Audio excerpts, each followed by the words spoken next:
Good evening, everyone. Welcome back, future lawyers, to day 17 of our bar review. We are now 172 days away from the bar examinations. Today, we are continuing our journey through general concepts of jurisdiction by distinguishing it from one of its most commonly confused counterparts, venue. Our guiding verse for today is Acts chapter 17, verse 26. It reminds us that God determined the exact places where they should be. In remedial law, venue is precisely about the exact place where the legal battle should live and be fought. However, as we will learn today, the place of the battle is entirely different from the power to decide the battle. But before we tackle this crucial distinction, let us resolve the bar question I gave you back in day 13 regarding the hierarchy of courts and transcendental importance. Here is the question we left hanging in day 13. Environmentalists bypassed the lower courts and went straight to the Supreme Court to stop a reclamation project invoking transcendental importance. The DNR argued that the environmental claims are highly disputed and require the evaluation of scientific impact studies. Should the Supreme Court dismiss the petition? Let us reveal the suggested answer. Let us reveal the suggested answer using our Beer method. If you wrote this down, give yourself full points. First, the binary. Yes, the Supreme Court should dismiss the petition. Second, the enabling law. Jurisprudence provides that the invocation of transcendental importance to bypass the judicial hierarchy applies only when the issues presented are purely legal in nature. Third, the evaluation. Here, the group of environmentalists invoke transcendental importance to bypass the judicial hierarchy even though the issues presented are not purely legal in nature, because their claims of ecological destruction are highly disputed and require the presentation and evaluation of scientific impact studies, rendering the issues more factual. And finally, the resolution. Thus, the Supreme Court should dismiss the petition for violating the doctrine of hierarchy of courts.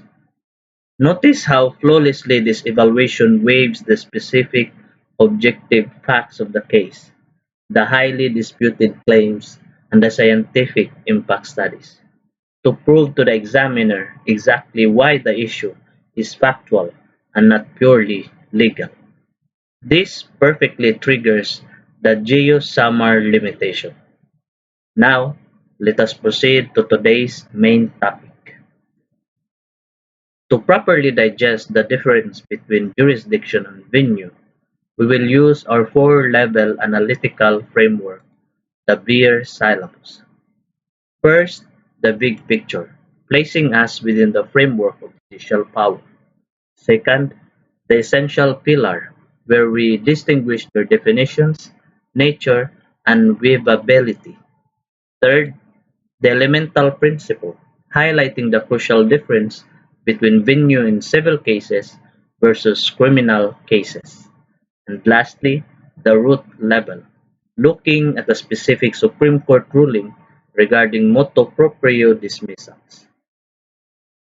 For our big picture, we must remember that jurisdiction is the absolute lifeblood of the court. It is substantive. Venue, on the other hand, is generally procedural. Distinguishing the two is critical for bar examiners because examiners love the test situations where lawyers attempt to waive jurisdiction or where judges improperly dismiss cases based on venue. You must know the exact boundary between the two. Moving down to our essential pillar. What are their definitions? Jurisdiction is the power of the court to decide a case of the merits.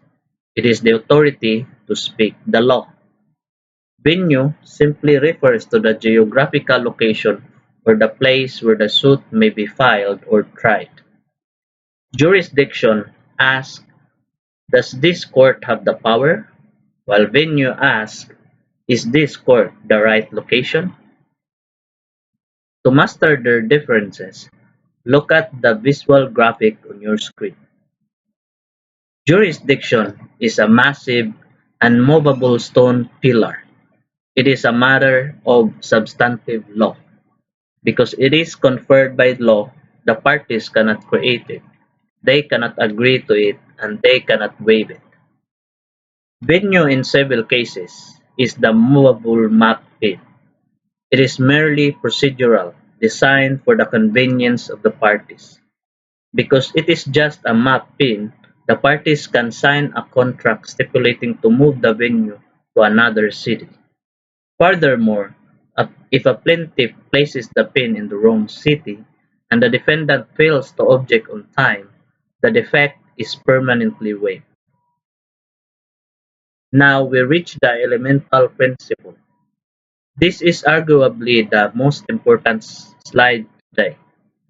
We have established the venue is procedural and waivable. But does this apply to all cases? Absolutely not. In civil cases, venue is procedural. But in criminal cases, venue is an essential element of jurisdiction itself. A criminal case must be filed in the territory where the crime or any of its essential ingredients occurred. If you file a criminal information in the wrong city, it is not just a procedural defect. The court literally lacks jurisdiction to try the accused, and this defect can never be waived.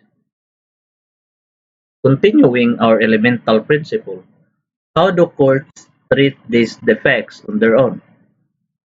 Look at the split screen image. On the left, if a judge realizes that court lacks jurisdiction over the subject matter, the judge has the absolute power to strike it down and dismiss the case motu proprio, meaning on their own initiative, at any stage of the proceedings. But look at the right side.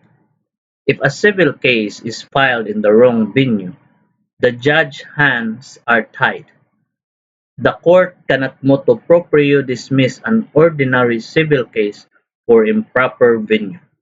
The judge must wait for the defendant to raise it as an affirmative defense and answer. If the defendant stays silent, the venue is waived and the judge must proceed with the trial. Before we proceed to our root level, let us hit the pause button. Close your eyes for a brief moment. Actively recall the visuals we just saw. What does the heavy stone pillar represent?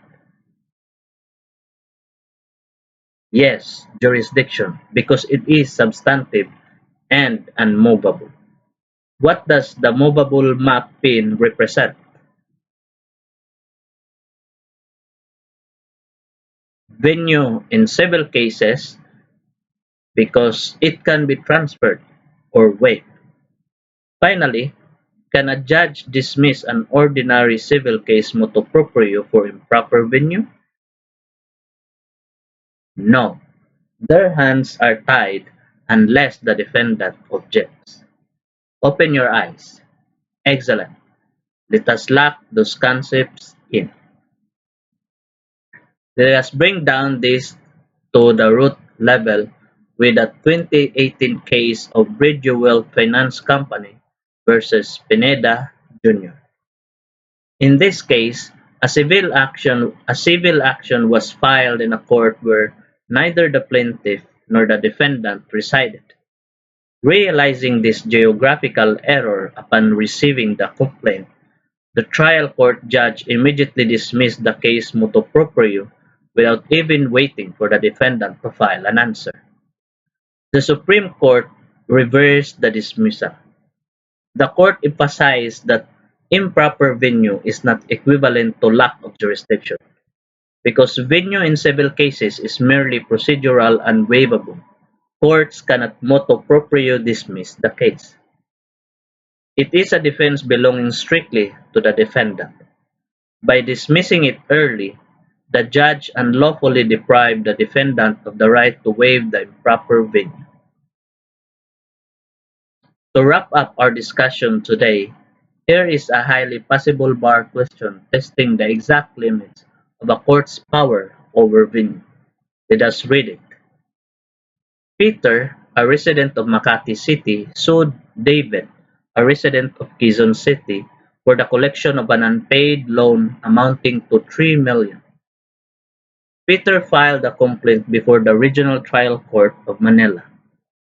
Upon receiving the summons, David filed his answer, raising only the affirmative defense that the loan had already prescribed. He completely forgot to object the venue. The RTC judge, upon reviewing the records and noticing that neither the plaintiff nor the defendant resides in Manila, immediately issued an order dismissing the case motu proprio on the ground of improper venue. Is the motu proprio dismissal by the RTC judge correct? I will leave this question with you as your assignment. Apply the principles of waivability and the radio wealth finance doctrine that we have just discussed. Draft your best beer style answer and we will reveal the suggested answer after 3 days. Before we officially end today's session, remember Acts chapter 17 verse 26. God determines the exact places we should live.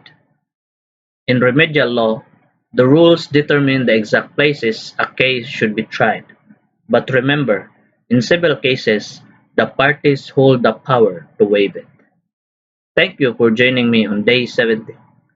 Keep up the momentum, and I will see you in our next session.